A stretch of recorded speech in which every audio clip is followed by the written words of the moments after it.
Chapter. Are you on? Yep.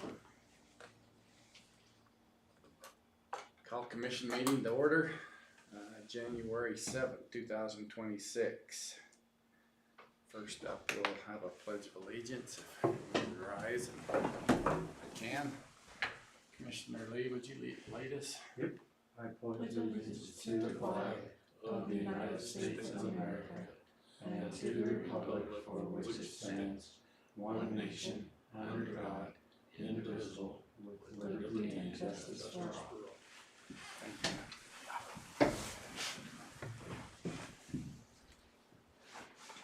Okay.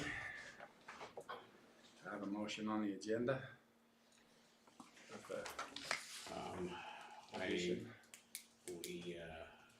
We need to, we usually do, but I need to make a note that we have needed an executive session from the sheriff for a personnel issue that we need to address. Let's put that on the last item of our agenda today, and we'll address it then. With that, I make a motion to approve the set agenda. Second. Okay, move the second agenda be set for today. All in favor say aye. Aye. Any opposed? Motion carries. Thank you. Mr. Stringham, come on up and Appreciate the opportunity to be here again with all of you. welcome. Yeah, it's good to see you. Yeah, y'all too. We should have brought on more snow with you. I know, well, it actually feels like winter over here, at least in Box Elder County where it's been October for the last 4 months. And basically still is, still don't have snow on the ground, do you? We've had it twice in my yard and it melted the same day, so Yeah. it's been nice, but it's been dry and warm. Yeah. I mean, we're gonna pay somewhere along the way. Yeah, for I sure. don't know, you've been getting plenty of moisture. It's been raining. I think we got over an inch of rain a couple times now in the last Yeah. month, so it's there. It's just not shoveling snow's been nice. It's going in the ground, it's not gonna run into a lake or something next spring, that's the problem. Yeah, yeah. So yeah, we'll see what the second half of winter brings us. Yeah. So yeah, it's I'm glad to be here today. I'm just dropping off our PILT payment. This year the amount is $1,156.21. So as always, it comes largely from hunters and anglers in the state, license sales and permit sales. We appreciate the partnership with the county here and helping manage our lands. We've got Swan Creek. We've been doing a little bit of work up there and have some projects planned for the future. And then Woodruff Co-op, and we work with several people in the county on grazing and just trying to manage that with the BLM and just try to coordinate with them on some things. We've had our time in the BLM down lately, and I think we talked about the GPS collars as being a potential option there. So we're still kind of working on those potential options for that property. Are they doing any treatment out there on the Woodruff Co-op? Nothing that I'm aware of right now. I know the cattle grazing, I know we've been talking about and fences and a few things like that, but I'm not aware of any specific habitat treatments currently. I thought I saw a caterpillar with a disc behind it, and I was wondering if they were doing some treatment out there or what they were doing. Yeah, I can check and see. I'm not aware of anything. We had been doing a bunch of plantings this year, so we may have been scalping and putting shrubs in the ground, but I don't know that. It was heavy equipment. Okay. I don't know. I mean, they had it parked a ways away from, but it looked like a caterpillar with some type of a brush cruncher or one of those disc harrows or something. That I just was wondering if they were doing a little more. They did quite a bit, 20 years ago. Mm-hmm. But Are you talking about Hollow? well, yeah, it was actually just almost straight out from Deseret turnoff there. Yeah, we've kind of moved away from that, and we did that a lot, Yeah. 20, 30 years Right, ago. yeah. And with the concept, you would create brood-bearing habitat for sage-grouse and increase grasses and forbs. And what we've kind of learned now is that any sagebrush is good for sage-grouse, probably better than opening that up and getting invasives and no grasses. So Yeah, I just was curious. yeah, now I'll look into it if I can learn more about that. I'll let you know. It may not be done anything. I mean, I don't know. Okay. They they may actually have been, you know, it could have been putting a pipeline in or something in there as well, so. Yeah. It was a Caterpillar, but like I said, it was a ways away. Yeah. Some of the typical stats we share, and I pulled some of those together. I know we talked about depredation. It's been similar as it was last year. We had 25 cases this year. It was 24 last year. Nooses, we responded to 26. Things here, Mitch was down quite a bit from last year, and that was primarily just removing carcasses from the roadways. We still continue to capture deer over here. We catch quite a few deer down by Woodruff and over kind of the south end of Bear Lake. We collared 28 deer this year, just similar to last year. And then we're looking at potentially collaring 55 elk. That would be down on Deseret. That data gives us survival, which is really helpful for our models, the model populations, new permit numbers, and things like that. Also helps us with distribution and movement, so we should learn more, and that data is available, and we're happy to share it if any of you ever have questions about wildlife in the area. How many elk are you collaring? Up to 55. Yeah. So you just collar them and then turn them loose right where you were, right where they were. Yep. Yeah, with our deer, it's a little more intense, so we'll catch them and bring them back to a staging area and then let them go. Elk, we catch right on spot and put the collars on them and let them go. So, I seen some collars down in Laketown. Yeah. Deer collared. I was hoping you didn't haul them in. You know, I was hoping they was just local. yeah. Yeah. Collar them and leave them in Lake Town. For you? Yeah. Yeah, we get a lot of deer coming off the cache that move through there, kind of winter on the south end of the lake and then the east side. And so it's been one of our capture areas for a long time. Deer wise, I mean, our buck to doe ratios in Rich County are really high. We usually try to shoot for about 18 or so bucks per 100 does. Right now we're at 25, so a lot of that is this fawn crop we had. There's just a lot of really young bucks out there. Survival has been incredible the last 2 years, so next year and the coming years, assuming we get really good survival, should be a lot of really good bucks running around out there for hunters. Survivals, like I said, has been great. We've averaged last year and up to this point at about 90% doe survival, which is incredible. We get concerned if it drops below about 75%. And fawn survival's been about 75% as well, which is amazing as well. So lots of deer out there surviving. This mild winter is really good for them. So do they usually do more permits based on survival rates and things like that, I guess? Yeah, Okay. it's based on population size as well as the number of bucks per doe. So, Okay. so both of those we're seeing trending upward, particularly because of just the big hit we had a couple of years ago. Yeah. So we anticipate more opportunity out there for hunters, and just should be a lot more deer and bucks particularly. Lastly, just pronghorn stuff. So we did bring some pronghorn in. We lost a whole bunch of them in the county during that winter. We brought in 63 last year from down on Parker Mountain.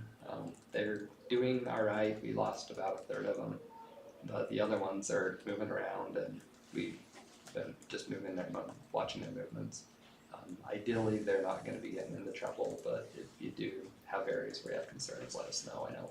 Where did you dump them out? Most of them were down on Woodruff Co-op. We did put some up, I believe, by Sage Creek Junction as well. The pronghorn tend to, if it's dry again, to alfalfa fields and things, so we do know that's a problem, and we watch the population closely. I know 5 to 10 years ago it got really high, and I know we had a lot of problems with them over here, so we'll keep an eye on that. Currently they're still below our population objectives, so like I say, if it gets dry this summer and you do have concerns, reach out to us and we can help address those. Other than that, we just appreciate the partnership with the county, appreciate your support, and hope we can work together. If you have any issues or concerns, please reach out. We're always happy to help and try to do what we can to help manage wildlife in the county. I know we've seen some dang good bucks in Lake Town, right in the middle of town. And so I know they're kind of coming back from that bad year. Yeah, I've seen a bunch too, and I don't usually look out for them. Like they seem to be pretty high. Yeah, we lost a pretty good cohort of bucks during that 2022-23 winter, both young the fawns as well as some of the other bucks. And so next year, this one. Oh yeah, that was a great one. That was on my place out here in Live. That was it. Mhm. Oh. Yeah, he's a nice buck. You don't see many like that too much anymore. Yeah. Yeah. He was pretty close, must not have been very wild. No. He's learned a thing or Just two. during the rut, you can see his eye's been poked there. He's got a well, big eye, but Yeah. anyway. Yeah. No, we're hopeful if we get another good winter or two, we should see a lot more bigger deer around. So. But the cache, this part of the state is hard because winters usually knock them out about every 5 years. So it's pretty cyclic, but they're definitely on the upswing right now and looking like they're gonna This have a winter great they'll do survival. good. Yep. Yeah, do you have any questions for him or? I don't think so. Appreciate you bringing those, Okay. those, statistics as well, Blair. For sure. I mean, that's great to know, so that we can kinda have an idea of what direction we're heading, and, you know, Yeah. we get a lot of people asking, you know, and we probably should have unless the spring turns really bad, we should have a really good fawn crop, Yeah. survival crop this year again, you know, as well as doe. Even on the mountain there, Yeah. it's not, the snow isn't deep, so. Yeah, coming over through the canyon this morning. I mean, even up at Beer Mountain by the sinks. I mean, you can still see shrubs sticking out of the snow. Yeah. So it's Yeah. there's not a lot up there, which isn't. I don't know. We'll see how that pans out through the winter, or summer if I think, ends up biting us. yeah, I think Deseret's had a little, well, you would probably know on their, you know, their end of the year, you know, cow hunt. I know they've had a little bit of difficulty getting into the cows because they haven't come down because of the, Yeah. you know, so. Yeah, we tried to provide some options for hunters up there, and so they can actually get 2 cow tags if they're hunting that property. And we hoped they would be able to harvest more, but this won't be a year where we take a lot of cows, and so we'll probably see that population growing a bit. So. Okay, Appreciate it again. We'll leave Yeah. that with you all, and thank you. again, reach out if you have any questions or concerns. We will. Thank Okay. you. Thanks, Blair. Yep. Yeah, Thank thank you all. you. Have a Yep. safe trip back. Okay, I will.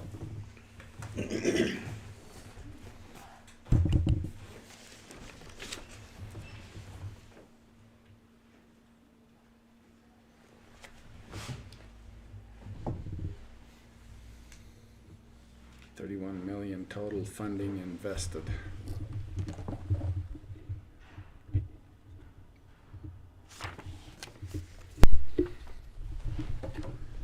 Mr. Webb, come on up.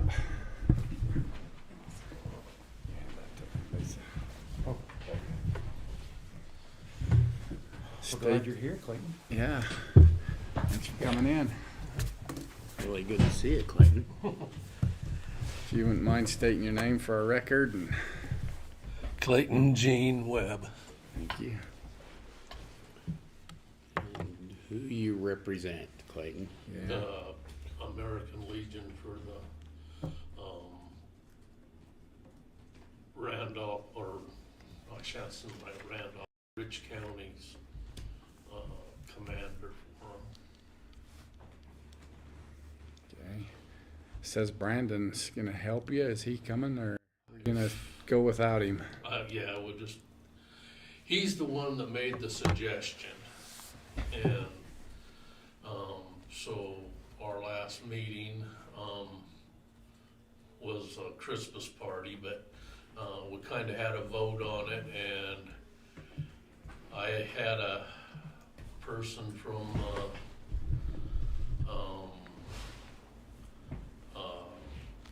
state come down and talk to me, and anyway, he said the money in our I guess is the best way to put it, is not to be set there and not used. And so, it's to help veterans, in all aspects of, you know, those that have served. This last year, we bought pellets for, Bonnie Britton, for her stove. Tom was the last commander. We also put a grave marker and cemented it all in and everything for Dale Rex. And he went and looked at those, and then he said, "What's your courthouse have?" And so we went over and we looked at the front of the courthouse where they have the memorial for the veterans there. He says, "Is there anything you can do for the veterans or for the Rich County?" And Brandon said that we could put pictures of the veterans on the telephone poles or whatnot. He said he had seen that up in Heber. Anyway, so we gave that a test at this meeting, and they said we have a flag that's it only has 48 stars on it, and he said we've got a lot of veterans that have passed and present that are, you know, would be in that era. And he said, or he didn't say, but the group said that we ought to have the flag is, you know, just a symbol of people that's been in a period of time. And so he said, could we put it on the wall or something in the courthouse, or at least pictures of all the veterans that are, I'm just throwing it out there, that they could surround the flag with it, or have a space in the courthouse that would hold that flag, and then also be used with veterans. We'll frame it. We have the money to do anything that they need to, or you guys need to, you know, just say an okay, and then we'll start on putting together a thing or a place. Or So you mean a flag that will hang, or do you mean a flag that's folded up and in a glass case? It does not matter. It does not matter. It'd almost be good if we could just find a section of the courthouse or wall that was just dedicated to veterans, and you guys could just do whatever you wanted with it. You could swap things out, or, you know, without needing to check in with us. How big is the flag, Clayton, do you Well, know? it'd probably be, Is it a standard size yeah, flag? probably a standard flag. I haven't seen it, but it's up in the at the cemetery. I think one folded in a glass case That would be fine. would, you know, there's things out there on tables, but it'd need to be bolted down or somehow so it didn't walk off. Yeah.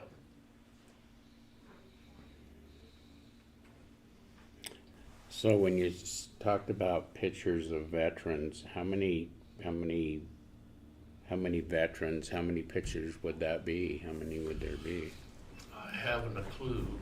Would but they be veterans of just a particular period of time, or are we talking veterans, you know, from in all the wars? What are we talking? Well, when we handed out those medals, I don't know, a couple years ago, Mm-hmm.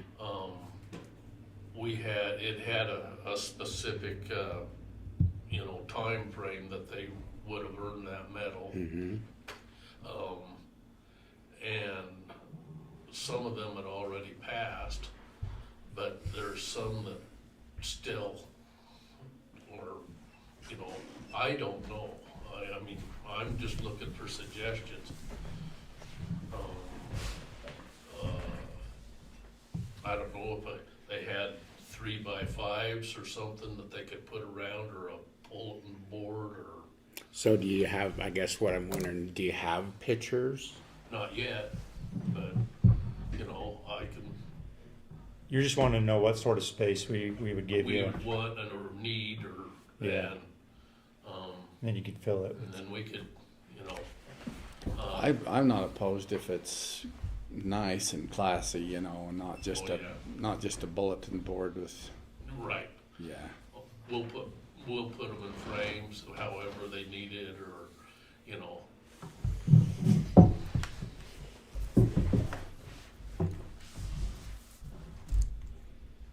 Yeah, I'd be fine dedicating one of the, because we have 3 pictures up there right now on the 3 different wall, on the couple paintings, and then the picture on the wall. I'd be fine having you take one of those spots. You know, we'd probably keep the 2 paintings and move it to wherever that one purchase picture is, but Yeah, there's 3 spots out there, one above the bench, one by the water fountain, and then one on the wall where the Christmas tree was. And right now they're just occupied by pictures, you know, probably about the size of that. I was wondering about the one, yeah, like where the Christmas tree was. I Yeah, was 'cause it's thinking maybe that ought to be. It's not a painting. The other ones are more like they're painted by someone. Right, yeah. So as you come in off to the left where the Christmas tree was, there's that big empty wall. What if we just did something there? Yep. You know, and if it's Yep. about the size of this TV, you know, some Yeah. type of, something we can bolt on the wall. Or just fill in that space. It doesn't even have to be one congruent piece. It could just be, yeah, that's, I'm for whatever, you know, and if it expands and you need more, that wall's big enough that if we need to add more elements to your veteran. Yeah, I was gonna say, now, I don't have a lot of people down in, Lake Town and Garden City that I know of. But, I know the Coulters, and there's somebody there in the, fire department that's not in the Legion, but, he said he was, like the fireman, or the fire chief or something, in Garden City. I don't know, he said he was a veteran, I just talked to him once. yeah, his name's Randall Knight. He's the chairman of the fire district board. You know, and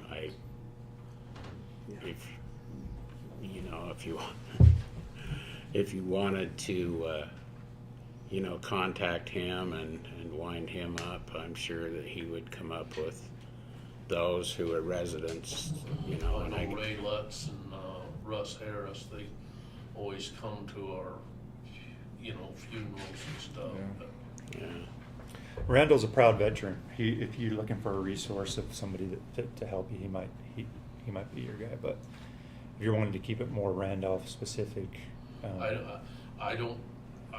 Well, I think, you know, I think it needs to be county specific. Yeah, then I would because- talk to Randall. You know, he's not from Rich County, but he'll know veterans that are from. Because I would assume it would need to be veterans that were from Rich County, right? Right, I would think so. But Randall, he's a proud vet, so he'll know. He'll have a. Yeah, he told me as a veteran. I mean, it'd be very similar than our memorial out here. I mean, the names on that are from people who were from our county. Yeah, this would just be like a living Yeah. thing that could change over time. Well, I'll start getting names and stuff, and. When you got a idea what you're gonna do, then come back in and let us know. Okay, But assume you can have that wall as you come in on the left. okay, that sounds great. Thank you very much. Yeah, we appreciate you and appreciate your dedication to the funerals and stuff. I know that's a drop everything and Yeah. have to go deal, but so. Okay, Okay, keep us up to speed. Let us Okay. know what you come up with. okay. Yeah. You're awesome. Yep. Thanks, Clayton. You bet. Thank you, Clayton.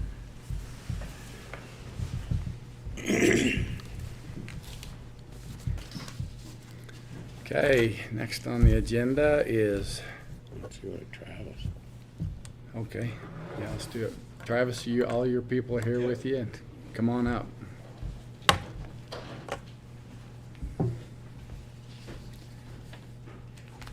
You stand back there? Yeah. Alright. What do you mean? So yeah, Travis Hobbs, Rich County Fire Warden, and Tracy Swenson, our area manager, and Bonnie Black, our office personnel from Logan. So she's here too. Let's see, get you guys. You were Travis. Tracy Swenson. Nice to meet you. Sim- Tracy, Sim nice to Weston. meet you. Hey, thanks for coming. Yeah, you bet, guys. Thanks. We got another chair, Bonnie. Yeah, you Yeah. want to come up, Bonnie? Here we go. You just as well. And Sim, there you go. Thanks. So we ended up getting the map done. So high risk WUI. Maybe I'll just hit that real fast. Okay. Our estimate, this is a little bit of a rough estimate. So our GIS guy is using aerial imagery, some other data, but roughly about 400 structures are going to be in that new, so the House Bill 48, the high risk WUI zone. There are a few, you know, if you look up by like Old Limber Pine Trail, it's got the rest area included in that, some of those like structures, the bathrooms around Sunrise Campground. So there are a few that'll come off, but I think looking at our aerial imagery, I think we've had quite a few homes in Sweetwater that have been built since some of our things have been updated. So I'm guessing, but I think 400 is a really good number that's probably where we're gonna end up. As far as inspections, so Tracy, we're looking, each home will probably have to pay between $20 and $100, right, for the first 2 years? Yeah, that's the range, so, and it's based on square footage, so the maximum big house, and I don't know where the square footage breakdown is yet, I don't think they've determined that, but the biggest house would be $100. You know, the smallest square footage, $20, and somewhere in between for the rest. So with the inspections, I think some of the biggest question is how many people are gonna see that on their taxes and just say, we'll just pay it and not request an inspection. That's the process, is it's not like there's an automatic inspection or anything along those lines. They will go to our state website, request an inspection. So that's the $1 million question that we're probably not gonna be able to know until it really gets rolling. I mean, you know, if you had all 400 people request an inspection, it's gonna be a big workload. But I mean, if we have, Probably won't be. I don't think so. I mean, I if don't we think have- you have hardly any, if I were to guess, for $100. I mean, So, the barrier of entry And the is way first, low. I should say, the first 2 years is at that rate, That's a set fee the first 2 years. and then it will go up to administer the program, correct? Well, it'll, Or kind of change. unknown, it'll change because that fee is to administer the program, so we'll see how much workload the county and the state have, and then determine that cost for 2028. So there's not really a good way of knowing for sure. Does it require legislation for you to increase the fee after 2 years? Like, are we supposed to? No, I think it's kind of written into it already that that fee will reflect the actual costs in 2028. so if people just pay it and move on and don't Want an inspection. fix it around, they'll just have to pay it every year. Yeah. There won't be a fee coming and say, you've done nothing, so you're gonna get fined. Yep, no. And basically, they're gonna start out, this is where it's kinda weird, is they're gonna, well, it kinda makes sense if you think about it. They're gonna start out at the worst triage level until they request an inspection and they get an inspection, then that fee could be reduced, if that makes sense. So there is a little bit of incentive, you know, to come in, have us come do the inspection, and then you might get that fee reduced. Okay. So, follow me through this process. So, they don't want an inspection. So they start out at the very worst level, okay? What does that mean? Basically, right now, $100 A year. annually. Okay. And that is, so really what we're doing is we're starting from $100 and we're working ourselves down back to 20. Yep. So when will we escalate that to the point of where it has some incentive for people to say, we better have an inspection and see if we can do some mitigation? I don't think that's written into the way HB 48 reads currently. Okay. You know, there's always room at the legislative session to amend that, but right now there's not that. There's not a sort of a punishment level by staying in the high. But their fees will reflect the highest level, which we won't know what that is until we start. It'll stay that $100 for 2 years, and then it probably will go up. So maybe that will be their incentive. So after 2 years, it's gonna go up. It's a little bit of a guess. Is that we think- legislature decided it? Well, or- it's at that point we have to really say what was the cost for these 2 years to administer this program, and then yeah. And I think the biggest unknown is the amount of inspections. I mean, if we only do 20, 30 inspections, you know, you can do that pretty reasonably. But I mean, let's say we get 400 inspections, which, I don't know, it could happen, or say 300. I think there's gonna be such a cost to do those inspections that, you know, so we make $30,000 roughly if it's all worst case, which it's not going to be.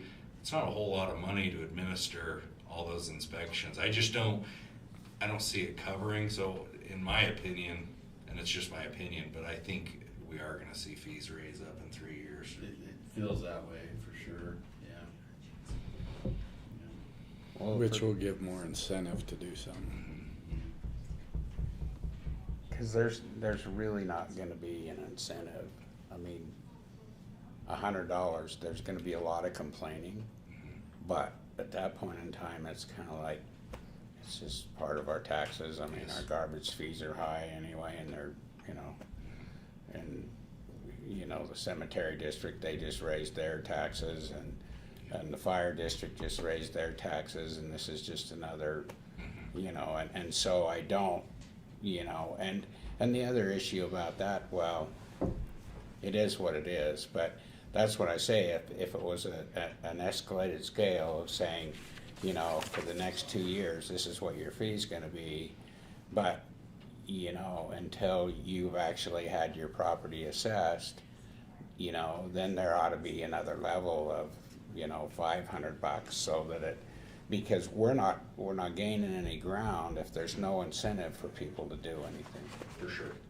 I mean, yeah, I mean, it's kind of like, well, I got a 5-gallon can of gas and it's in the back of my truck and it's leaking all over, but, you know, I'm not gonna really worry about it. I'll just wash that out every time, you know. I mean, it's kind of It's like, true. there's really no, It's true. you know, there's no consequences to accomplish what we're trying to accomplish.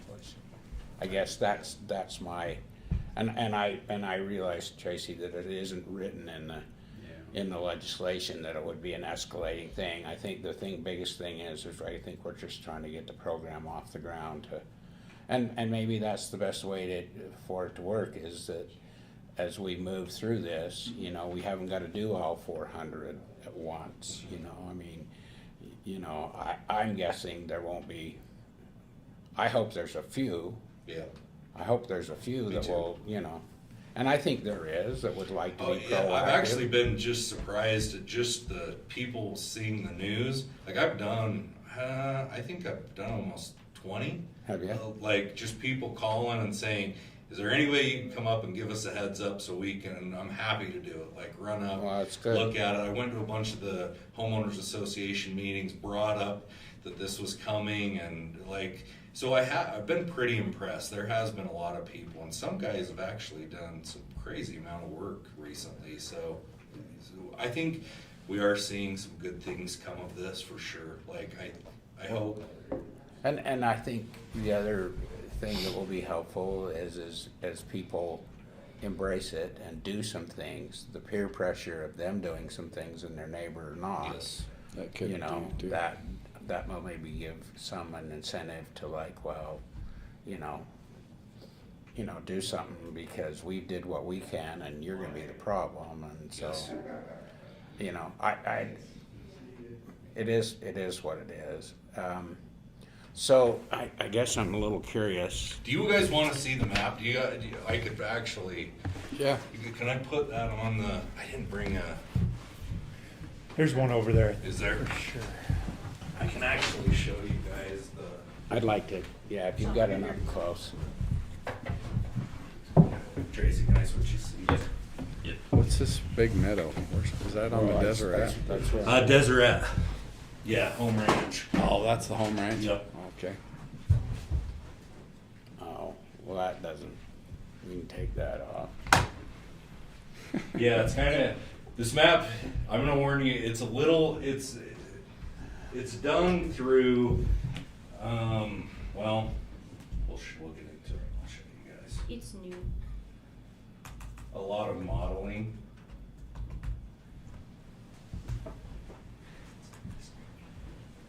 I know there's been a lot of work gone into it. Yes. It's actually I was pretty impressed. Sweetwater Hill, let's see.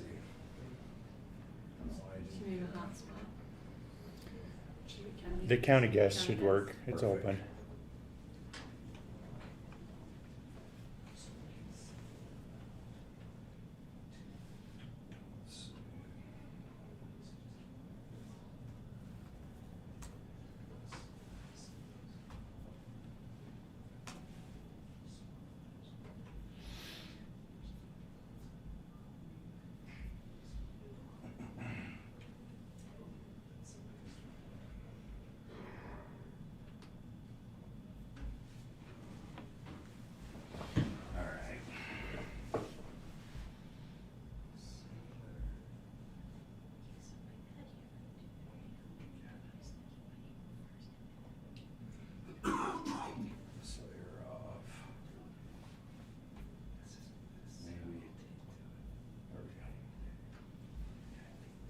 That's the entire state, and I believe it turned out to be about 62,000 total. Structures.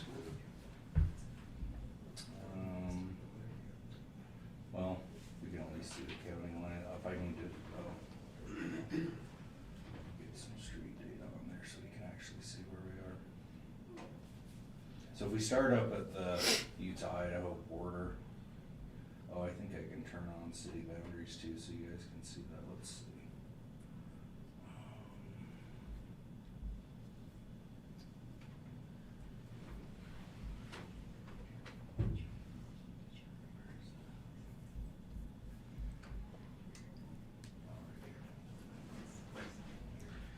So if we start up here, Idaho border, the first one affected is, oh, I'm having a brain fart. What is the name of that subdivision that you come in through Bear Lake West? Elk Hollow. Elk Ridge, no, Elk Hollow. Elk Hollow. Yeah. Elk Hollow. Sorry. So that's gonna be the first one. There's, this is what's weird is you're gonna have neighbors that are out of it. Like, so if you live down on this street, you're not in the high risk, but some of these guys, a lot of that has to do with the amount of fuel loading, brush loading. If you guys remember, there's kind of a hill right here that's picking up, so that's a lot of this stuff is based on that. This would be like the treatment plant. So everybody familiar, Swan Creek, Little Switzerland, Brent Nickerson's cabin, his place would be right here somewhere. So there's a few in there. This is a big surprise to me. I thought for sure Swan Creek was going to have, I thought for sure this upper road was going to be in it. Apparently it got left out. This is city boundary right here. So these are those yurts that are up in kind of above Swan Creek, they're gonna be in it. Continue working on, so Bridgerland Village, Garden City Canyon, because of the steepness of that canyon, it ended up getting added. This would be Shundahay in Garden City and portions of Bridgerland. But that's that. Used to be the Forest Service piece down there. You guys remember that Forest Service 40 acre that was right in the middle of Garden City? Kind of strange. I think it's now, but anyways, there's some timber in there, so that got included. And then we have some of Bridgerland.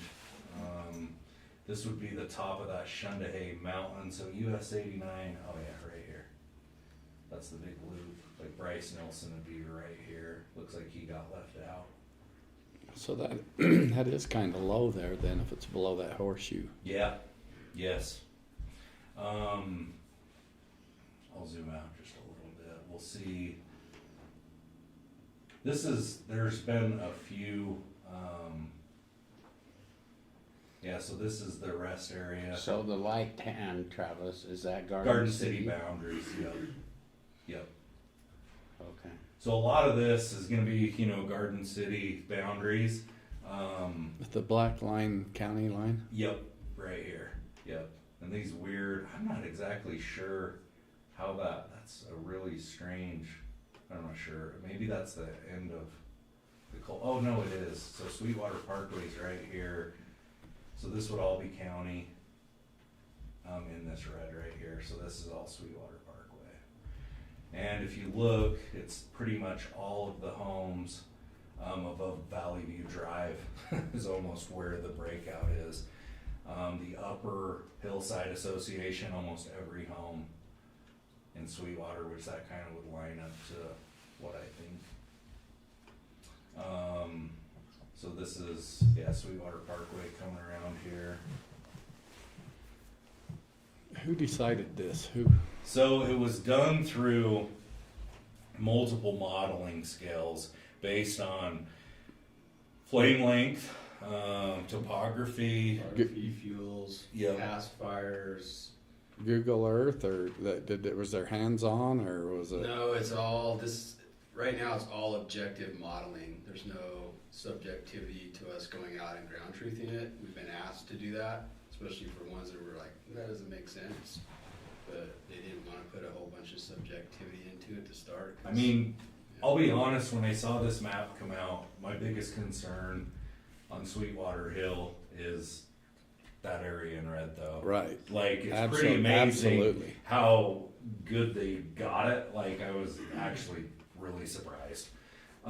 There's some places that I was surprised got like completely left out though. Is kind of interesting. So I was thinking, Travis, I was thinking that big black line was a county line. oh yes, that's county. Oh, Yes. Yep. okay. I'm sorry. Yeah, This is I'm sorry. Let me zoom out a little bit.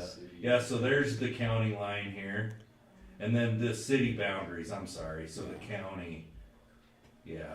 What's the difference in is it the forest? That green and the Yes, green yellow? is forest, and then this would be, actually, no, that's not accurate, because we have some state parcels, so I might not have, there's the service boundaries. It's not exactly accurate, I don't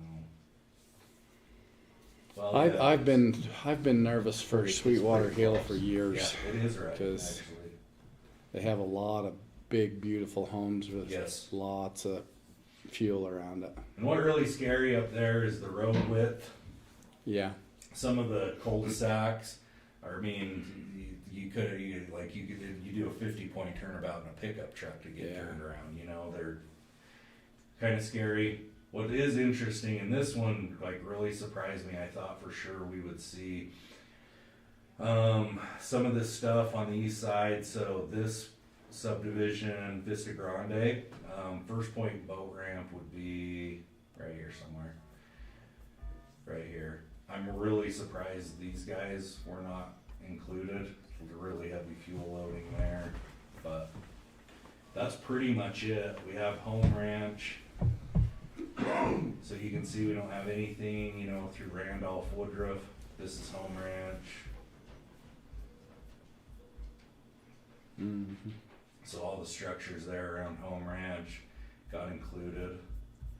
And then a couple parcels, which, see, this is where, there is a home up here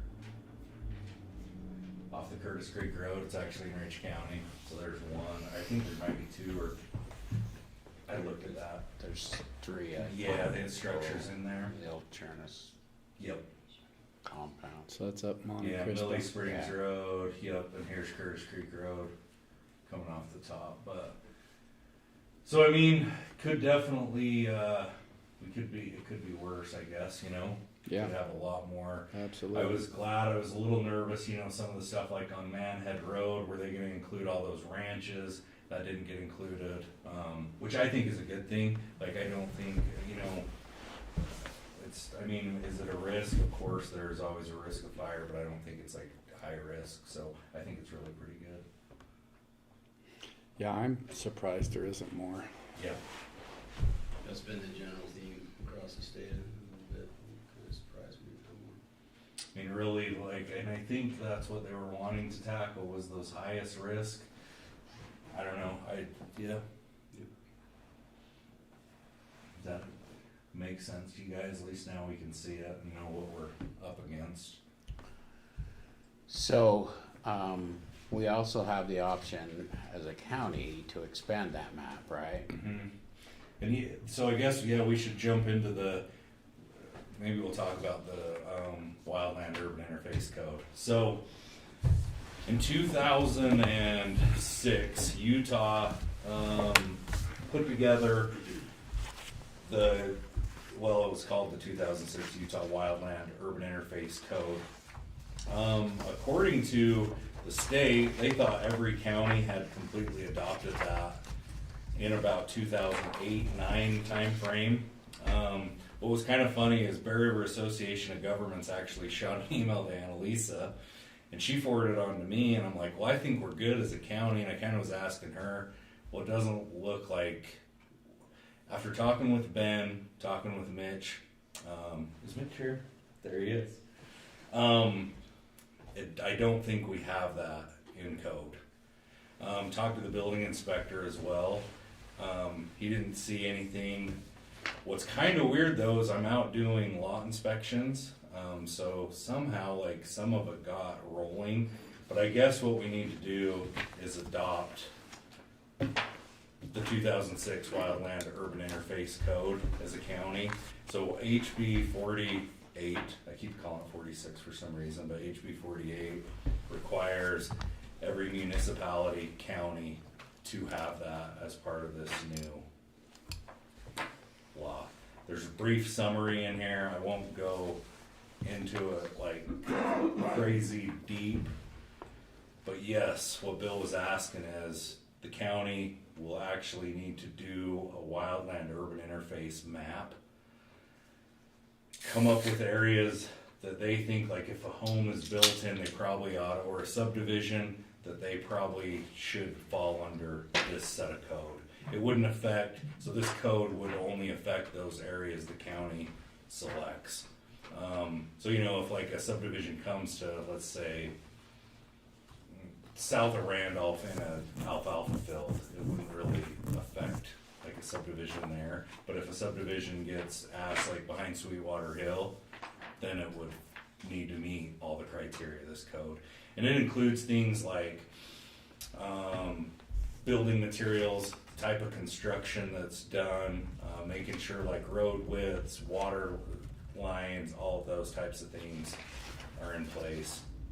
I did talk just briefly with the attorney, and he said he was pretty tied up, but he'd jump into it. He's gonna look at the books and kind of come. And then Mitch, that you said we were reviewing some other ordinances. Yeah, so Ben has been working on a development code for the county, and I said this is pretty timely. If we need to incorporate the urban interface fire code, this is a good time to do it. He can just wrap that into it.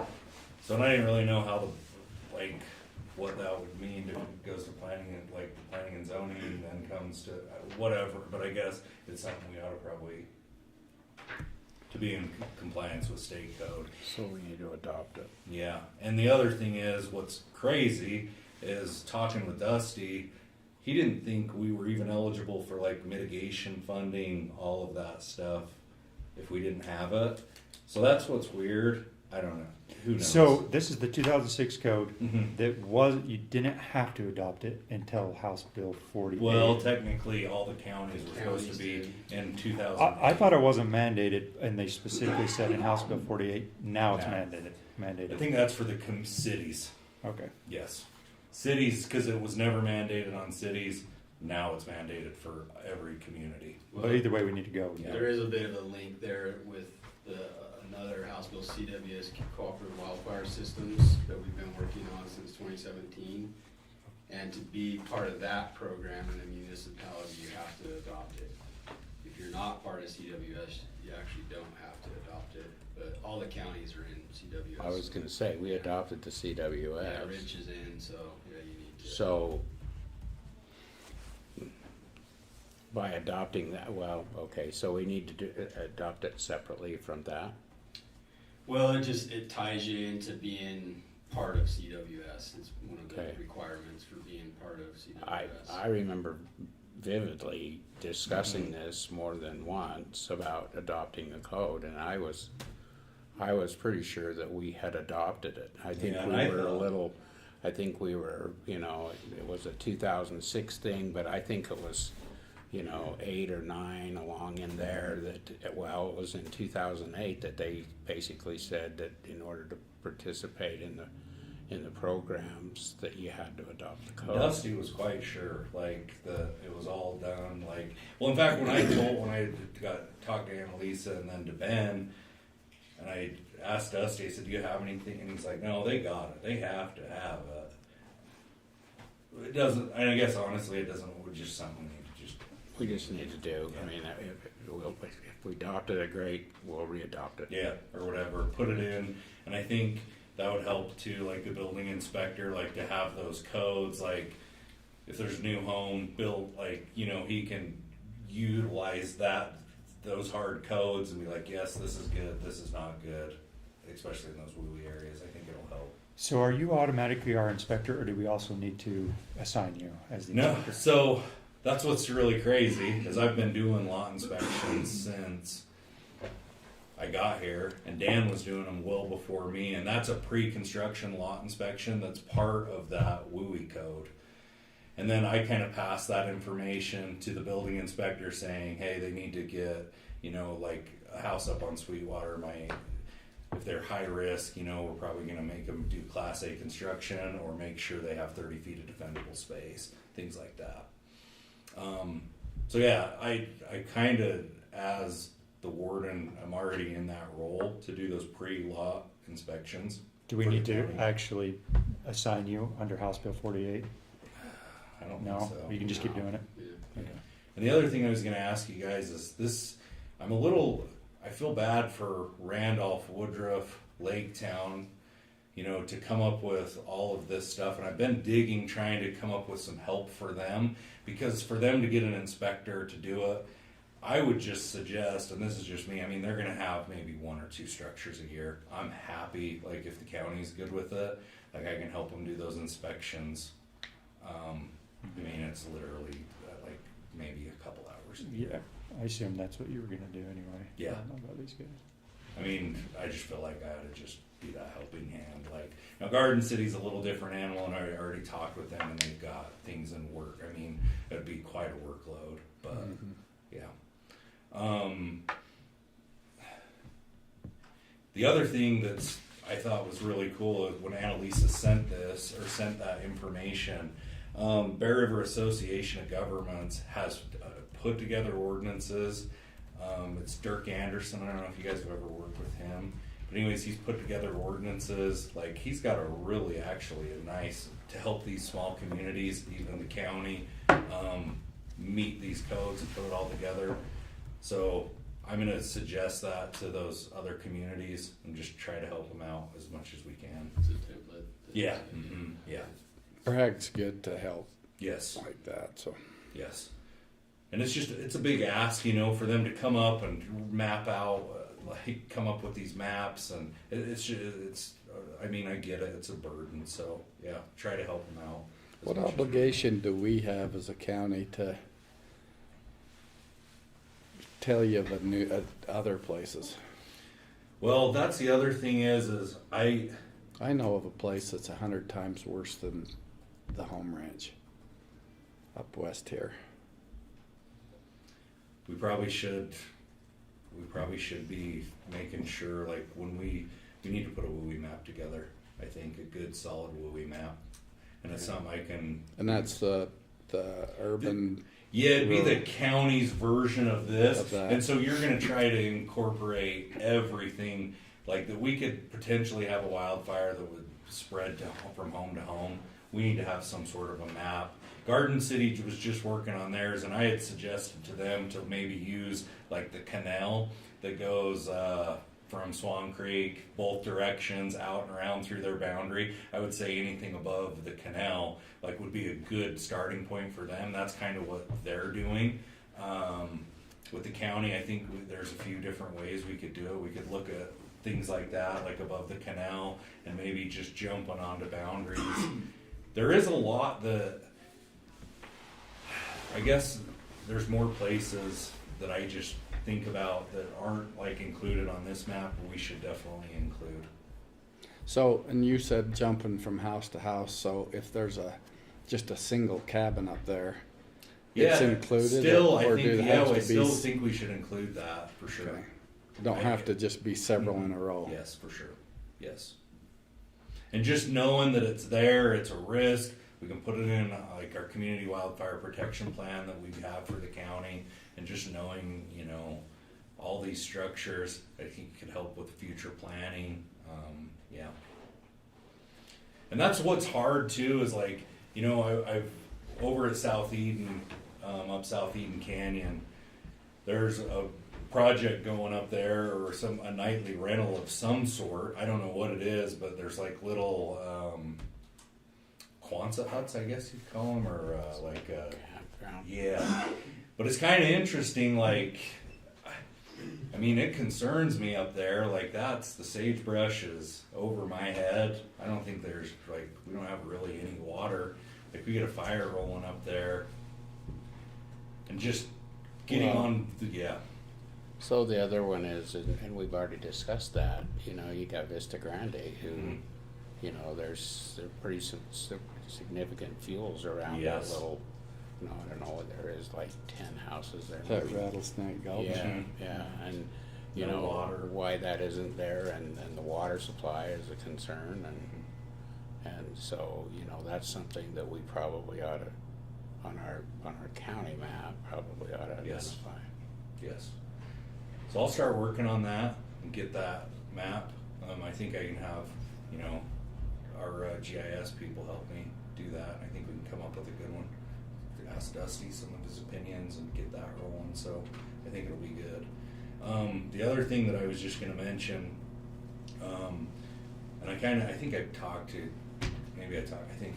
Bill, getting the county road graders and stuff all up on our contract, the county's contract with the state, so we can actually bill their time and hours. I mean, like, geez, a grader, and I talked to Brandon a little bit. I mean, it's a $1,500 daily rate that they can get for helping on fires, like if it's a BLM fire, Forest Service fire. The other thing is I mean, like a water truck, like it should just be like simple modifications, and we could actually bill, like, if that goes out on a fire, like we should definitely make sure they're all included on that. So I realize the trucks, the road graders and stuff would just stay in county. Oh yeah, for sure, unless, I mean, of course, like maybe if Cash or It was a Weaver had neighbor, something, a right, neighbor right. that we could help them out or something like Absolutely. that, but I mean, obviously we'd clear that. And the other thing I was gonna say is, and I brought this up with Brandon, would you guys have any objection, like in the winter, I can run those guys through a fire class, and that, like, they could be available to help, like if we had a bad fire here. Start that tomorrow. Sure, I'll do it. This I will be mean, a good year. This is a good time. I Well, mean, if you guys are good with it, I'll get with Brandon and get it rolling. Yeah, I I mean- asked him to ask if he had any interest, because those guys can all get, like the county, if they go up, like on the fire at Dry Fork, they go up there and they spend 2 days, the county can bill all their time back to that fire and like be reimbursed for Well, any help they it- provide. Well, it probably needs to be part of, at least the road department, you know, they need to be included in that at night. I know at one time, you know, Dave Enns, you know, he's in sanitation, but he probably ought to attend the Yeah, class he as could do- well. He yeah. could, Dave's you great. know, cause, you know, without them being, it's for their safety. Yes. You know, that's the thing. I mean, Yes.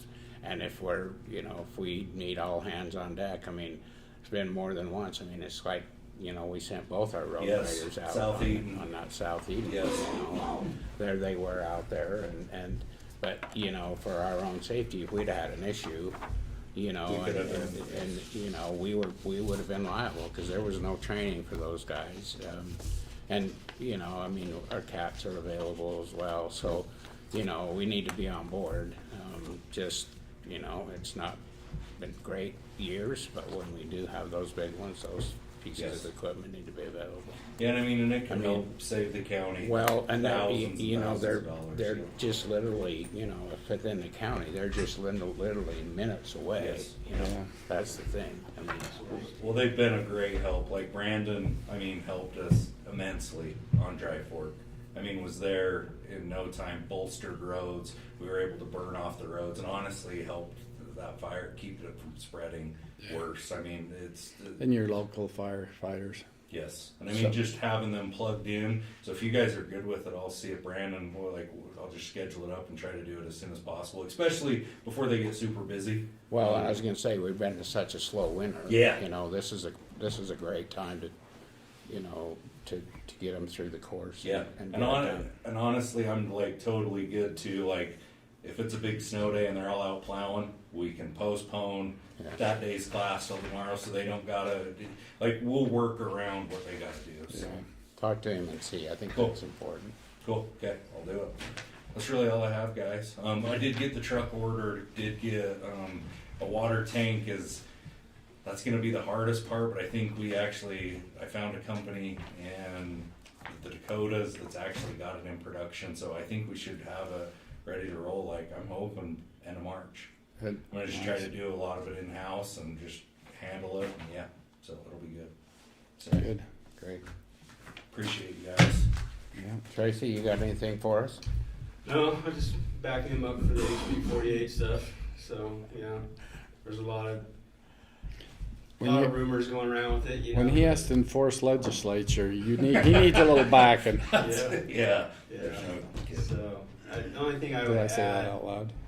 without trying to cause any consternation, is Representative Peterson has a bill open for the next level of the WUI code. So maybe this will be practice for you to adopt the next one, but yeah. Let's get it on paper just to make sure we're all. Yeah, there's been some discussion about that within our state association, so. Yeah.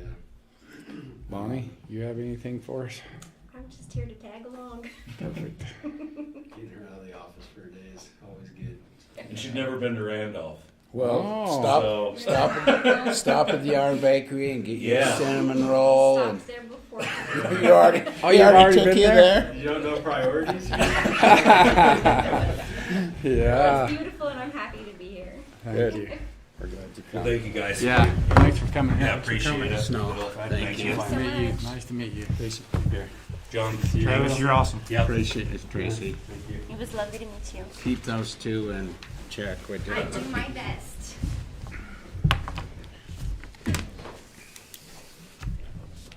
Okay. Mitch. All three of you come out.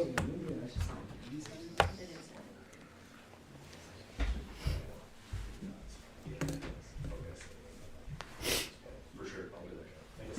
Anything I need. Sorry. Yep.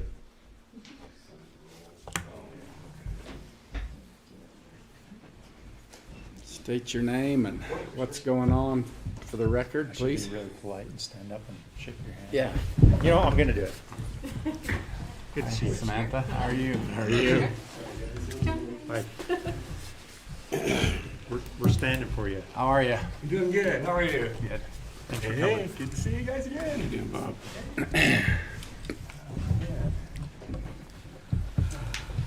Mitch Poulsen, Rich County Planning Administrator. Peterson, Azora Software. Samantha Coontz, Fairleigh Regional Commission. Awesome. Assistant, administrative assistant. Okay. All right. Well, I'm mostly here to update you guys. It's been since August, I think, since the last time we met. So figured we should update you on where we're at, where we're going, what we're doing, and a couple little issues that we need to address. How's that? Okay. All right. Update. Okay, so the system is fully up and running. We have a call center, it's had 2 calls, mostly not complaints, but how to get into the software. So far so good on the call center.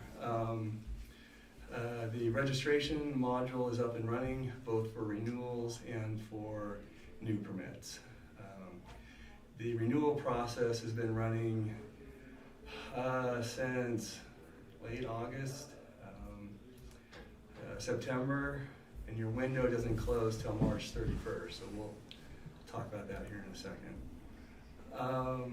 To date, there's 88 original short-term rental permits that we've been able to find over the last several years, running a paper process, Granicus, host compliance, and GovOS. So there were permits scattered across all these different types of platforms.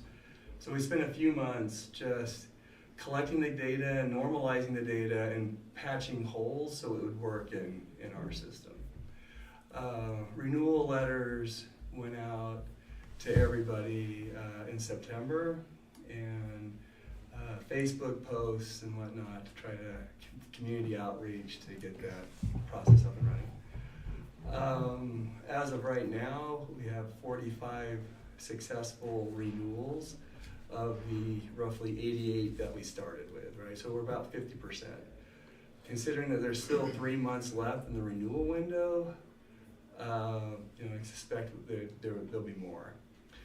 The problem is that the permits all expire at the end of the year, right? So the software now expects everybody to have renewed by this point. So everybody's now non-compliant except for the 45 people that have renewed.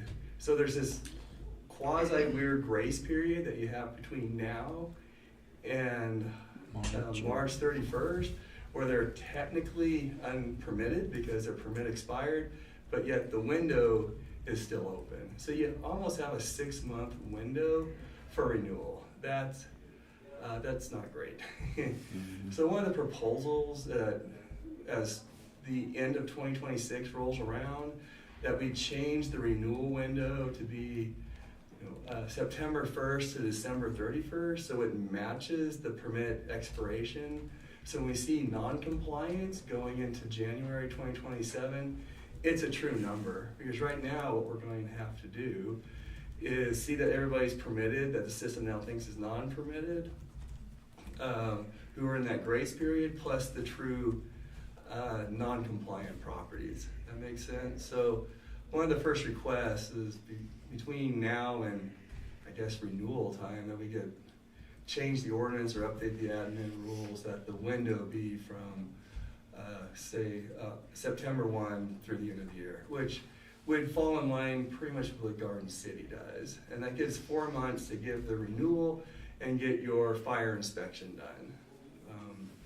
The new software does have an automated process for fire inspection, so and for safety inspections too. But when they start the renewal process, it alerts the fire marshal that there's a pending inspection that needs to be done, and it's all done digitally through the software, where Sam here is able to see when that inspection's done to go ahead and move forward with the permit renewal. So I guess that's our our biggest constraint right now is we have this weird quasi, you're expired, but you're still in a grace period, so. I think originally when we set this up, the intent was to give people that grace period. We don't want to penalize you for a couple of months. Go ahead and spend a couple of months, get your renewal taken care of, and then you'll be up and running for the summer months. But what we're finding is the software doesn't equate it that way. And interestingly enough, when people call in, they're like, wait, so I don't have a permit because I have submitted all my information. It's not been approved yet. Does that mean I can't rent? And given a grace period, I'm like, no, you can go ahead and do that. So it even kind of confuses the applicants as well. It does make sense to move that renewal period back to September to December, so that then by January we have an accurate accounting of who is legitimate and who's not, so that we can start the enforcement mechanism in place.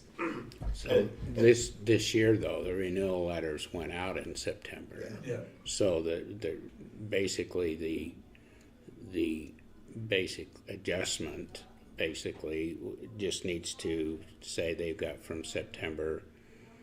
If they went out in August, they could have from September 1st to December 31st, and then after that, they would be out of compliance, right? Right. Okay. Yeah. Which would be more, and a lot of these are the same property managers that have stuff in Garden City, so we're not trying to match Garden City, but we're kind of more in line with what they're doing. But this extra 3 months, I mean, you're giving them 6 months to do it. It's a long time, right? So, and if it's like anybody, well, they kind of procrastinate to the last month, so we figure come March 1st, there's gonna be a lot more interest, and then we're gonna be on top of the season, so. Yeah, I agree, that's a good idea. So I don't know. I think we ought to run it through P&Z and Yeah. just run it up the line like we always do. Right. I'll put together a change to the ordinance and get that on the P&Z agenda for either this month or next month. I'm not sure. Not a big rush, because it'll Right. be 'Cause next It's September. Right. Everything on this program is a year-to-year thing. So Okay. we just don't want to start things mid-year and just create too Right. many train wrecks. So that's topic one. Now the fun one. Non-compliance. So if we strip out we'll call it 88, 90 ones that should be all in compliance by March 31st, there is this handful of about 50 properties that have never submitted any application of any kind. So this is the month that we've done basically everything we can from a non-letter perspective to start sending out the first non-compliant letter, which is the soft letter to say, please go ahead and get registered. Is that we're gonna say 14 days, right? Between, sorry, I can't remember the rules. For a first violation in a calendar year, the owner will be provided a written notice of violation. Any second notice of violation in a calendar year or failure to remedy a violation, having been provided a written notice of violation, will be subject to a $300 a day fine. It doesn't say how many days necessarily. So, so the first letter is pretty easy. We'll get those sent out between now and the end of the month, right? To the homeowners that we've got evidence that they have an active listing on the system, and we have no record of a permit or an old permit. So that first letter will go out. I think we already have one that's been approved and drafted, and away you go. I don't know what to do next. This is where we need your guys' advice, or, well, I can give you what my opinion would be, but after that first letter goes, you have 30 days to at least start the registration process. That's plenty of grace time. If you go much longer than that, they forget they even got the first letter. After that first letter goes out, Ordinance says that you start fining them. No, I'm not your enforcement arm. I guess Mitch, yeah. I don't know how we move forward with putting teeth into it. When did In my discussions with Ben, we can send out a first letter, give them kind of a shot across the bow kind of a thing. Give them 14 days and send out another one saying this is the date when the fees will start to accrue. They're $300, and after that we turn it over to the county attorney for for a misdemeanor. And if it goes that far, then you're still accruing those fines. You might as well get it taken care of and make it snappy. One of the interesting things about the short-term rental program is that it's voluntary compliance is an amazing thing. There are some that just do it flat out, and then there are some that it does not matter how many letters they receive, how many threats they get, they do not care. And that's been in the past where we've had a little bit of a shaky program. Hopefully this, we passed new penalties last January. Last year was a bit of a wash with the software, and so hopefully we can get more into compliance this year. Certainly Tammy deserves the tax money that this brings in, and really it's just fair to everybody if it is administered and enforced equitably and fairly across the board. Okay, so when is the first letter to the 50 that are non-compliant? When is that going to be issued? By the end of the month. We're going to start compiling next week. Okay, End of January. So you're going to send that out, and then they've got 15 days to do what? To get into compliance, get us a permit application. Okay, so in that compliance letter, will it have a detail of how to come into compliance? It will be. We'll so give they them can't say, well, yeah, okay. We'll inform and we'll refer to the ordinance itself that it's a $300 a day fine, and we'll give them the link to the how to get it on the software. It's got step-by-step. Okay, good. And we'll run that letter by Ben so that he's comfortable with it and he's familiar with what we're doing. Okay, after 15 days, then what? Well, then the clock starts ticking and they start racking up that fine, and then they'll receive another letter. So if we got, is it 15 days in there? It does not say 15 days in I here. wonder if we ought to go with the month. That's fine. What we've always just Give 'em followed a what month. Ben has advised us of. He said 2 weeks is usually adequate. I'd rather Summit go. County does, by the way. It's 2 weeks. 2 weeks? Yeah. It's not a hard process. I did 7 of them through Garden City. The portal is super easy to navigate. I mean, I was able to do 7 permits in half an hour. It's handy to have Sam because she not only gets to do it from the applicant side, but then she does it from the permitting side as well. So she understands how easy I it only is. do bills once a month, though. That second letter, we also have what's called this evidence report. I like to always send it with the second letter because the evidence report shows the listing and photographical evidence that this is your listing, this is your house. Like, we know you're renting, right? And so usually there's the cover letter from the county or city, our evidence report, and then how you want to administer the fines is kind of up to you. But I think people are going to get in compliance pretty quick. What we're seeing in Summit County, we send out 800 non-compliance letters, and they're getting at least about a 50% response rate in the last 8 weeks that we've done this. And that's all with letter 1 and a few of the letter 2s going out. So if that's any indication, when people start getting these letters, they do tend to fall in compliance relatively quickly. I'm sure they will. So, But there'll be some that won't. yeah, and that's when it gets a little more ugly. But if we could at least knock 50% of these off just with the first letter, then that's a pretty good win. Yeah, if we could get closer to 90% compliance, we'd be happy. Because up to this point, it's really been fairly close to 50% consistently.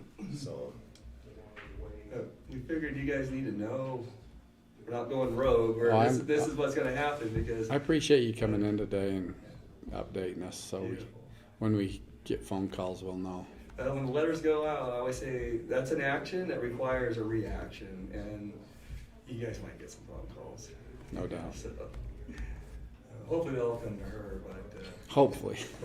Send them my way. it is one of those touchy situations, right, with short-term rentals. Sam's not scared. No, she does great.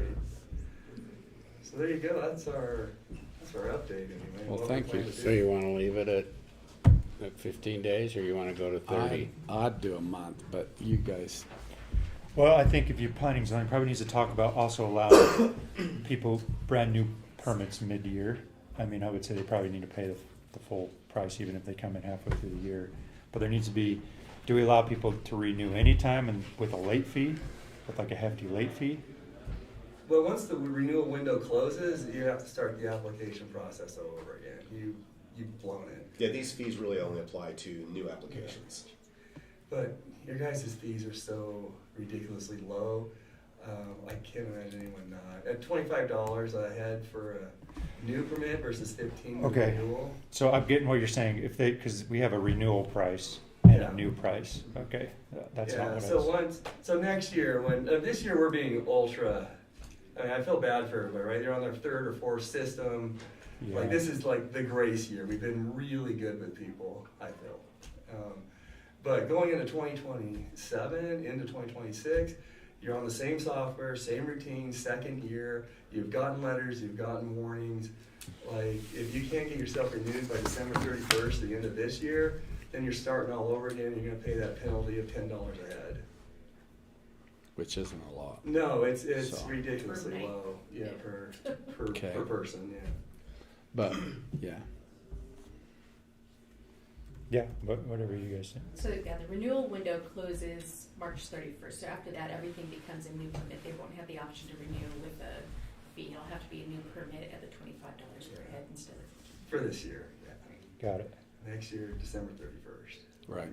Okay. So anybody can apply at any time, it's just a new Yeah. permit. Got it. Yeah, so you guys are, like, if I wanna rent the month of December and I get my permit December 1st, then, well, guess what you're doing in January? You're getting another permit, because you have a hard, January 1 to December 31st is your window, and you allow them to get a permit at any time.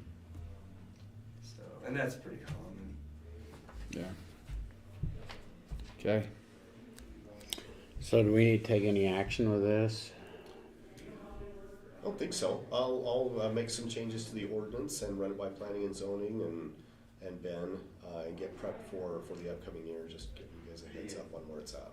Okay, yeah, just check with Ben and make sure that we don't have to have a public hearing for the ordinance change.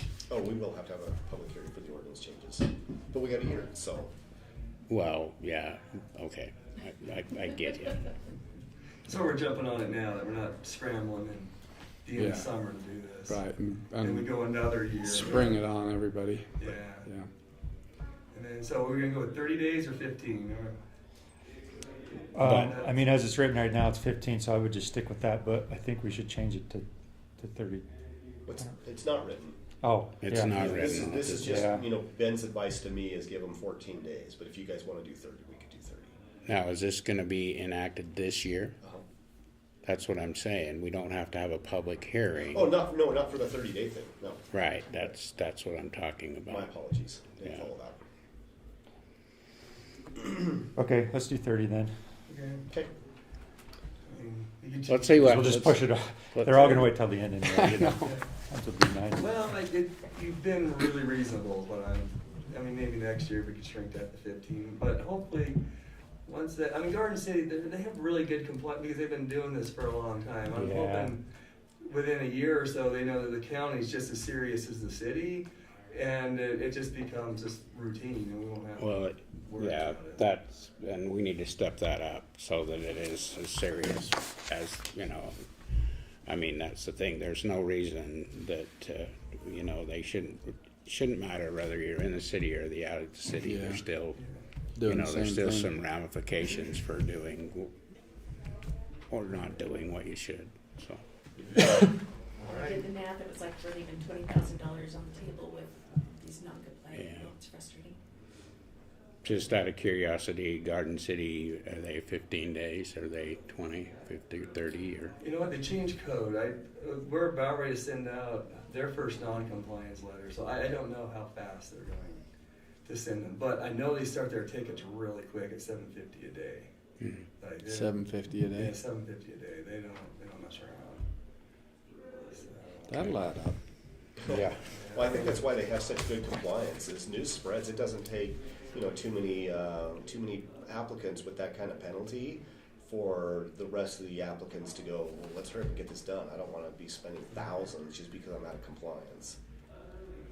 Glenn's their code officer again. I met with him this morning, getting him in. I thought he It was retired.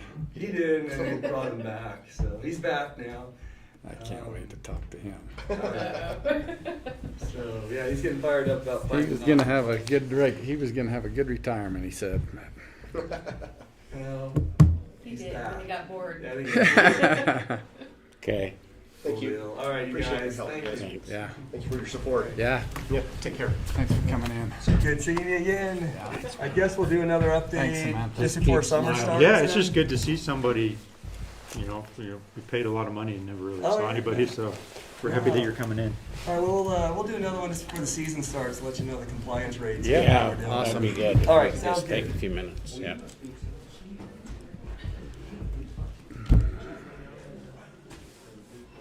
So we probably don't need Darren for his deal with this. No, Darren We or told him Rick, he didn't have to come. right. Okay. So I'm thinking online that we probably do not do a business license for them, right? I don't think they would need one. I mean, they don't have any physical location, they don't even, but they are selling a product. We could just grant them one and then, go from there. So let's grant them one and then decide, because right now I don't know that they fall into what we consider either an in-home or an out-of-home. Did we talk to Ben? No. So let's go ahead and grant them one and then revise to talk, that they either make it very clear whether they do need one or they do not need one when they're online. Okay. What? I can't hear very well. So you're going to grant them, how much is the license gonna be? The in-home one. The $25? Yeah. So we got a motion? So I don't have we don't have the name of the businesses on here, but I would make a motion that we grant Darren Eastman and Rick Rosser business license for the in-home business for their online business for Rich County. I'll second that. Okay, moving second. All in favor, say aye. Aye. Any opposed by the same sign? Motion carries unanimous. Okay. Did you all have time to read this letter? I did. The, Wherever it went. what letter? The ambulance Oh, letter. I think I might have put it up here.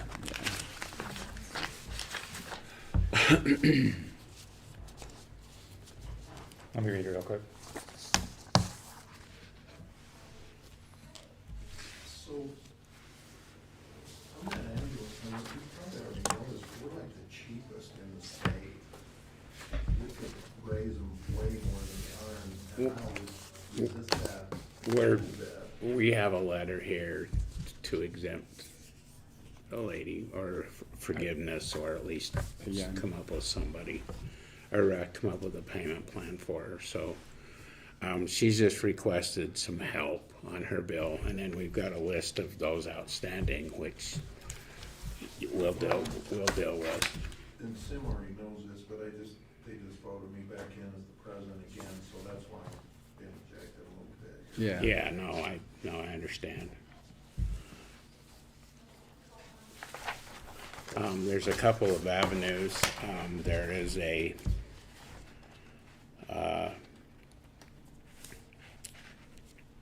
And Mr. President, I wasn't sure. It says ALS transport 1,600, and then 1,400 worth of mileage. There's both of them. The charges. 1630 is just like a general call out. Right. Okay. I believe so. And we don't, so we used to charge for a call out, but we don't do that anymore. In fact, I don't think we can do that anymore. We don't if we don't If transport. We don't transport, there's no charge.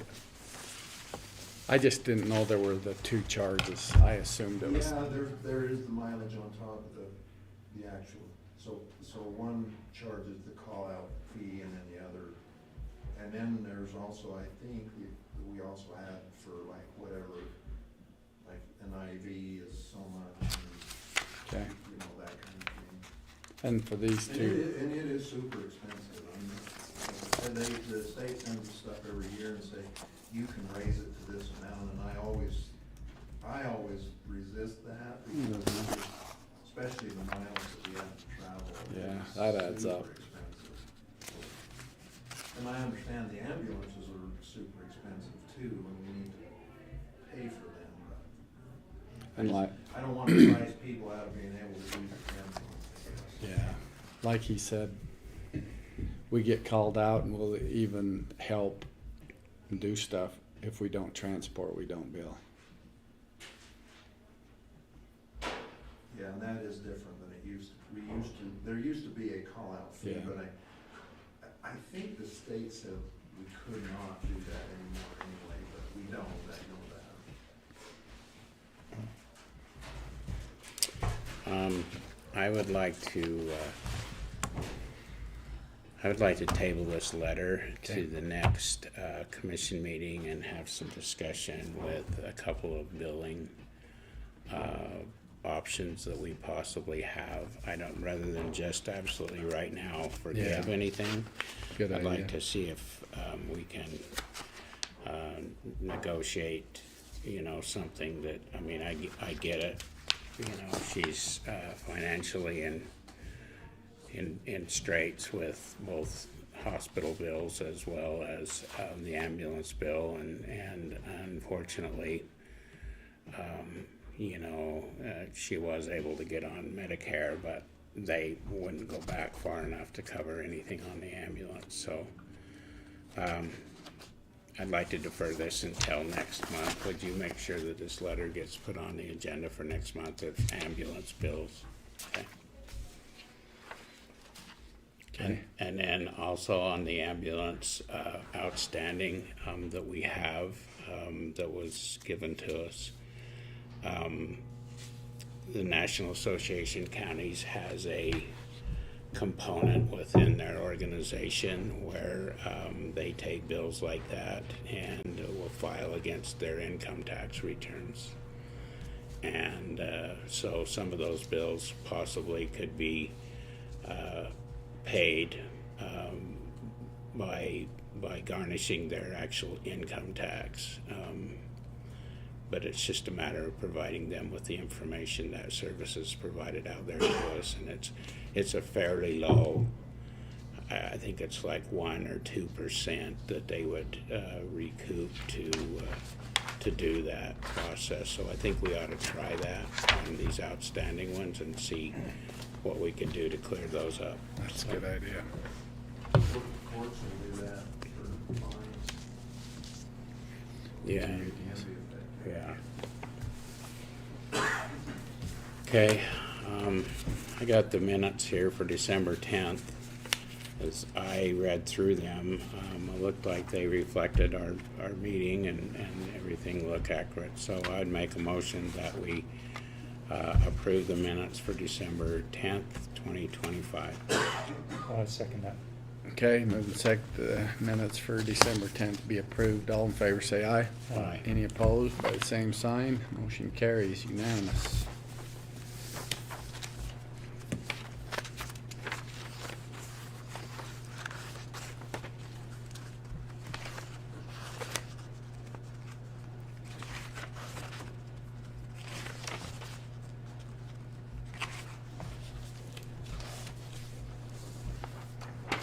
Okay, Okay, John, did you look at the expenditures? No, I haven't, but Oh, I- Okay. pulled them way too quick, sorry. sorry, let me just look through them after it won't take me too long. Just look at them. The Randolph annexation update. I don't know, I had written, somebody said we needed to talk about, but if we don't have anything. go ahead. Say that again? It was a note I had written down that Oh. it was brought up to talk about. I don't know, Is Randolph doing an annexation? they had that annexation, that they were working through. Mills, like the Thompson area. Yeah, the Thompson logging area, and I think it went through and they're done, and so I didn't know if you guys needed to do anything with that. Probably not, just need to probably be aware. Did we see a map that they were doing, or, I can get you a map. We can do that right now, I can get it. well, it would be good to know where the, you So- know, what they annexed in, you know, so that we have an idea of what's county and unincorporated and what's not. So tell me, I had a phone call this week of, speaking of the annexation, of someone wanting to be annexed out back into the county. And I know you can't form islands, but can we do that? Annex back out of a city Annex back out of a city. into the county? Change the city limits. Do they have any of the, do they have city water? I doubt it, but I don't know. Okay, if they have any of the. They're on the edge. Well, but if they have city water, Yeah. they've, you know, that brings in, if they have any services from the city, that brings, you know, a level of, the city could contest that because they're providing them water. So I don't know, we probably need to discuss that with our attorney, to see what that process would take. I told him we'd never done that, so. Well, yeah, I don't know that we've ever done it in our county, and I was gonna say, I don't know. You know, we need to probably talk to our attorney and find out. But Garden City would have to wanna do it too, wouldn't they? Well, to allow it. They're the ones that took the annexation in, that's what I'm saying, if they're providing any services, then they could certainly contest the annexation because of the fact that they're providing services to that, so. But could they contest it even if they don't? They can request it. So here's the map and the state's acceptance of the annexation that was recorded in Randolph. So April, show us what you did. So it's just this little piece right here that it was added on. That So, gray area? Mm-hmm. so the dotted line right now is the annexation, so Yep. now it goes down and around this, Mm-hmm. and then back up here. Yep. So this piece is not in town because they did not want to be in town. Okay. That's helpful. Is there any homes or anything in there, or is that just where the sawmills are? It's right next to the sawmill, and it's gonna be like a finished product sawmill. So they get a lot of their wood from the actual sawmill that's there, and they do like finished products, and then they ship them out from there. So is the other part of the sawmill in the city? Yeah.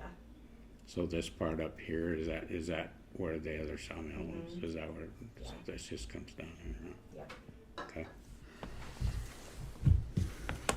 Well, that's helpful to know, that's good to know, so that as it's always good to know what's unincorporated and what's in your city limits, so. Yeah. Okay, John, did you wanna look at this? I'm okay. Yeah. Do you want a copy of it, or no? Yeah, it'd be nice, maybe.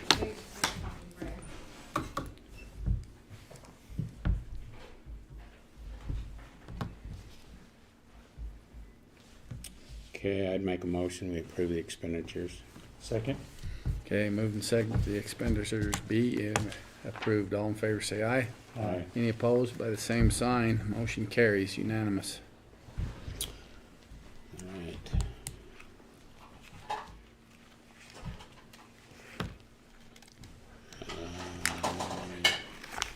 Thanks, April. Thanks. I don't know, Here's this from the treasurer for what we need to do. Oh, yes, thank goodness. And then this came up while we were in this meeting. Okay. Some of the tax info. This is the UDOT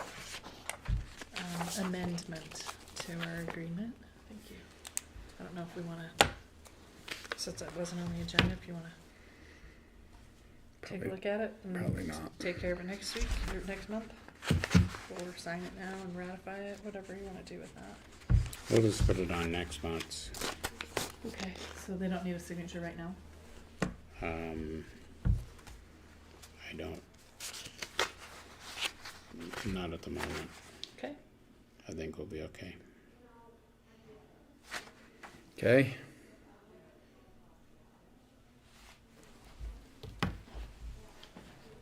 Entertain a motion for Executive session, executive session for personnel. okay? I'd make a motion that we adjourn into executive session. I'll second that motion. Okay, moved and seconded. All in favor say aye. Aye. Aye. Any opposed? Motion carries unanimously.